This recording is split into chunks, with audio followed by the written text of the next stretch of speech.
In this lesson, we will look at Unit 6, Section 6.2, Slopes of Parallel and Perpendicular Lines. In this lesson, you will learn how to use slope to determine whether two lines are parallel or perpendicular. In the previous lessons, we looked at slope that is positive, negative, zero, or undefined. In this lesson, we are going to extend those classifications and look at when slope is parallel or when it is perpendicular. So let's look at new terminology, parallel lines. It is not new to you, but the extension of slope on a parallel line is new. Parallel lines are lines on the same flat surface that do not intersect. The lines themselves have equal slopes. Slope of one line will be equal to the slope of the other line. Parallel lines will have different y-intercepts. The place where they intersect the vertical axis may be different and will be different, but however, they will never meet because the slope will be the same. Now is a perfect place to introduce to you M as a representation of slope. Later, when we look at solving for the equation of a linear line or linear function, m represents slope in the equation. So that's why m1, which represents slope of one line, equals m2, slope of the other line. Next, perpendicular lines. Those are lines or line segments that intersect at right angles. So they are different than parallel lines. Parallel lines will never meet as they continue on. Doesn't matter how far they go or when they stop. But a perpendicular line will have negative reciprocals for their slope. So for an example, if you determine the slope of one line to be 3, you would expect the slope of the second line to be negative 1/3.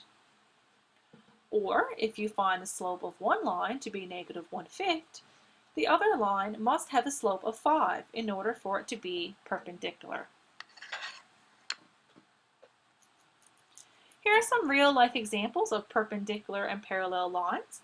These are only some real-life examples that exist in our world today, and I'm sure you could think of many others. The grills on a window, they represent perpendicular lines since they meet at 90-degree angles. The compass rose, north, east, south, and west. If we ignore the shape of the compass rose and use two lines to indicate the direction, you'll notice that they too do form perpendicular lines. The lines on a light pole, they are parallel. They will continue to be parallel until they meet the pole itself, but usually those will never cross over or intersect. And lastly, the lines on a highway or on a road, they are parallel. They will never meet as long as the road continues. So those, again, are parallel lines. Parallel and perpendicular lines can help us solve problems that involve slope that are extended to classify geometric shapes. So you may have rectangles and squares, parallelograms, quadrilaterals, or triangles, and they could all be sketched on a coordinate grid. And there may be a complex question that goes with it to help extend the terminology of parallel and perpendicular. So for example, a quadrilateral is a rectangle by proving that the opposite sides are parallel and this also contains a right angle. So in order to prove that, you will have to find the coordinate points for the vertices of the geometric shape. You will have to use the slope formula or rise over run to determine the slopes. These questions is where you need to brush up on your characteristics for geometric shapes. So if you're looking at a square and we need to determine that that shape is actually a square, we need to prove that.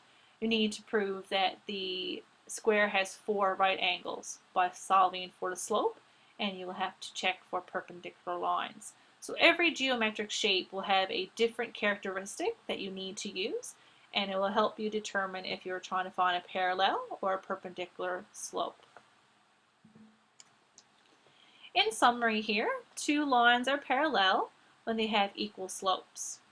So if you have a slope of EF to be a negative 1/2 and the slope of GH to be a negative 1/2, those slopes are equal, therefore they are parallel.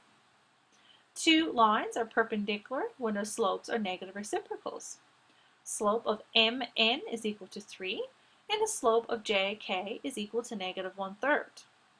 Since they are negative reciprocals of each other, then they are going to be perpendicular.